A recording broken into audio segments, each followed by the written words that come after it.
Hi, boys and girls. This is our final segment on the Spanish flu of 1918, and this lesson we're going to focus on its impact in Alaska.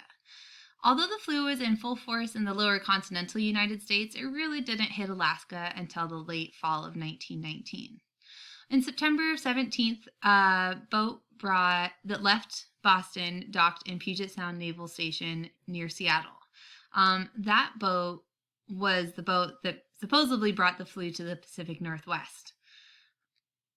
All the boats leaving that were leaving Seattle to go to Alaska, like barges, anything bringing supplies, those boats brought the flu from Seattle, from the Pacific Northwest to Alaska.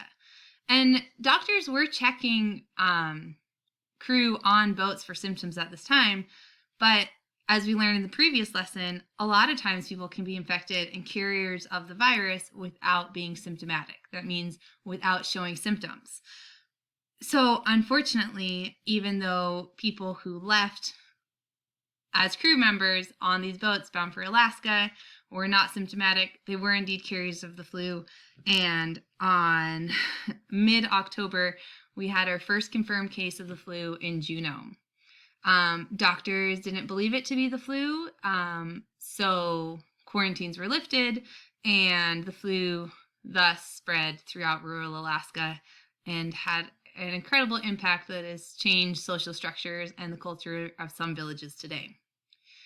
The mechanism of transmission into the villages was typically through mail carriers and traders that were traveling from urban areas to rural areas frequently.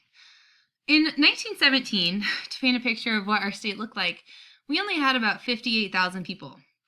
So imagine when we think of a death rate of 2.5%, that's a huge portion of the population. So 1,450 people approximately were killed just by the flu. In Shaktoolik, for example, all but 6 residents died. In Brevig Mission, all about 8 residents died. And in Teller, 72 of the 80 residents died in 5 days. So if you can imagine a village of 80 residents and 72 of them dying in 1 day, 5 days, it's personally really hard for me to wrap my brain around. And guys, when we're talking about these towns, we're looking over here. Wales is here. Then we have Shishmaref. So use the map to orient yourself accordingly. However, it wasn't all like this. And as soon as people became aware that the flu would hit Alaska this hard, they sent teams of nurses and doctors to the area to try to catch up and warn villages before it got to the village so that they could protect themselves accordingly. And Shishmaref is a great example of this. A relief team traveled up the coast and got ahead of the flu finally, so they were able to contact the village of Shishmaref and establish containment strategies before the flu got to them. So the tribal leaders, and this might sound extreme, but it worked. The tribal leaders had armed guards 8 miles outside of the city, and they didn't let anyone come in for the entire duration that the flu was going on in Alaska. And it proved to be effective. No one in Shishmaref got the flu, and no one died. Unfortunately, deaths caused by the flu weren't the only damages to villages. When people died, well, think about a village. Think about the important roles that everyone plays in a small community. So when someone dies, it's not just a person dying. That person plays a really critical social role. So as people died, these roles weren't filled right away.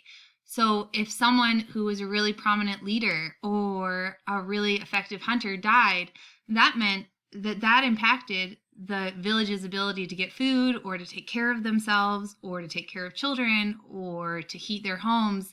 So there were a lot of secondary deaths due to people who filled these social roles dying.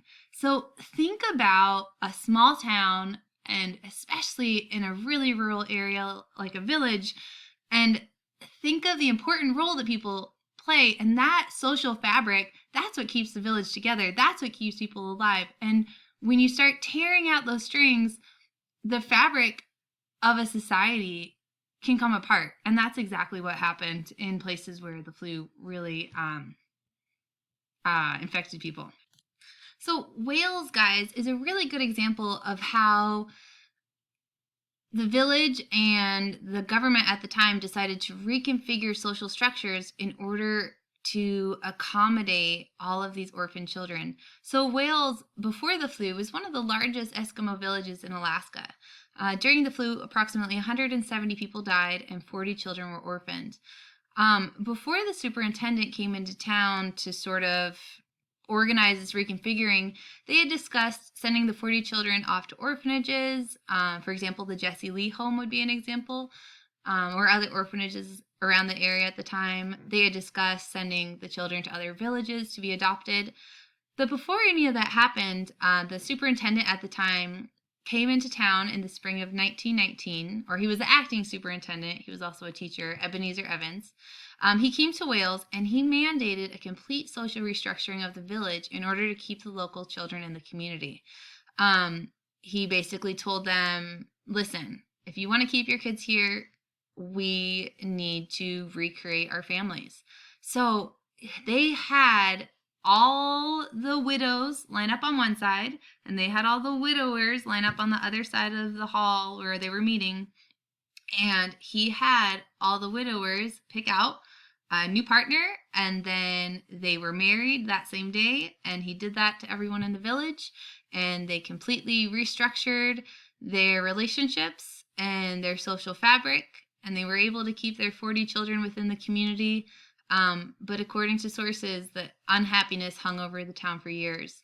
And you can sort of imagine how that makes sense. If your town went through that much loss and then was restructured in such a quick way that was sort of out of your control, you would maintain a memory of that. That would be a really hard thing to get over as a town. But on the other hand, they were able to hang on to their 40 children and stay together as a community. So there's a lot of strength in that and a lot of resilience. So guys, I want you to think about what factors would have helped these communities defend against something like the flu. What would you implement if you were a leader of a town like this? And then the other thing I want to correct, originally I said, although the flu was in full force in the continental United States, it did not reach rural Alaska until late fall 1919. Please remember I meant 1918. And then it was in the spring of 1919 that in Alaska the deaths finally dissipated because we were kind of on a second wave. Okay, well, let me know if you have any questions or want to debrief or discuss, and good luck.